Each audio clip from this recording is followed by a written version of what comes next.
سوال نمبر 1، بندہ کی اللہ تعالیٰ سے محبت کی علامت کیا ہے؟ جواب نمبر 1، اللہ تعالیٰ سے محبت کی نشانی یہ ہے کہ بندہ وہی چیز پسند کرے جسے اللہ تعالیٰ پسند کرتا ہے، اور اس سے نفرت و عداوت رکھے جسے وہ ناپسند کرتا ہے، جس کا نتیجہ یہ ہوگا کہ بندہ اللہ تعالیٰ کی اوامر کی پیروی کرے گا اور نواہی سے اجتناب کرے گا، اس کے اولیاء سے دوستی کرے گا اور اس کے دشمنوں سے دشمنی رکھے گا۔ یہی وجہ ہے کہ اللہ تعالیٰ ہی کے لیے دوستی اور اسی کے لیے دشمنی کو ایمان کا مضبوط ترین دستہ کہا گیا ہے۔ سوال نمبر 2، اللہ تعالیٰ کس چیز کو پسند کرتا ہے اور کس چیز سے خوش ہوتا ہے، اس کا علم بندوں کو کیسے ہوا؟ جواب نمبر 2، اللہ تعالیٰ نے رسولوں کو بھیج کر اور کتابوں کو نازل فرما کر بندوں کو یہ معلوم کرا دیا کہ وہ کس چیز کو پسند کرتا ہے اور کس چیز سے خوش ہوتا ہے، اور اس نے بندوں کو حکم دیا اور کس چیز کو ناپسند کرتا ہے اور کس چیز سے ناراض ہوتا ہے، اس سے منع کر دیا۔ اس طرح بندوں پر اللہ تعالیٰ کی ناقابل تردید دلیل قائم ہو گئی اور اس کی مکمل حکمت واضح ہو گئی۔ اللہ تعالیٰ کا ارشاد ہے سورہ نساء آیت نمبر 165 میں، رسلا مبشرین ومنذرین لئلا یکون للناس علی اللہ حجۃ بعد الرسل۔ اللہ تعالیٰ نے رسولوں کو بشارت دینے اور ڈرانے کے لیے بھیجا تاکہ ان کے بعد انسان کے پاس اللہ تعالیٰ پر کوئی حجت باقی نہ رہے۔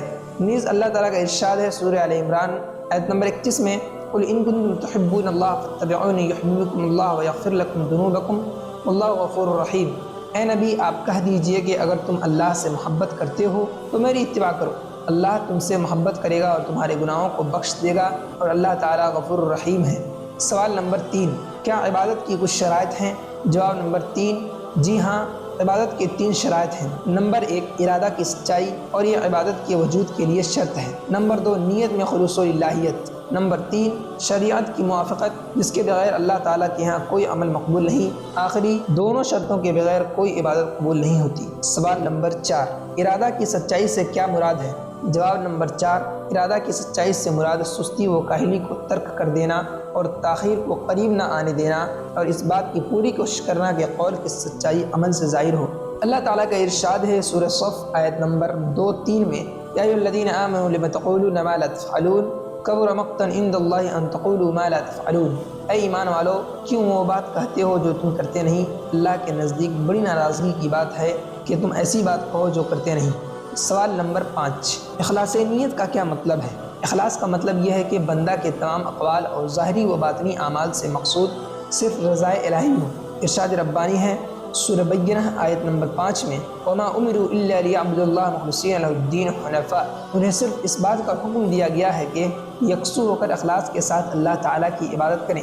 نیز ارشاد الہی ہے سورۃ اللیل آیت نمبر 19 اور 20 میں، وما لأحد عنده من نعمت تجزی الا ابتغاء وجہ ربہ الاعلی۔ کسی کا اس پر کوئی احسان نہیں کہ جس کا بدلہ دیا جا رہا ہو، بلکہ صرف اپنے پروردگار بزرگ و بلندی کی رضا چاہنے کے لیے۔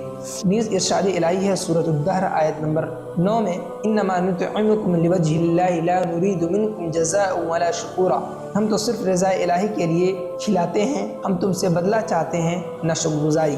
نیز ارشاد الہی ہے سورۃ الشعراء آیت نمبر 20 میں، من کان یرید حرث الآخرۃ نزد له فی حرثہ ومن کان یرید حرث الدنیا نؤتہ منہا وما له فی الآخرۃ من نصیب۔ جو شخص آخرت کی کھیتی کا طالب ہے ہم اسے مزید دیتے ہیں، اور جو دنیاوی کھیتی کا طالب ہے اسے ہم صرف دنیاوی کھیتی دیتے ہیں، ہاں آخرت میں اس کا کوئی حصہ نہیں۔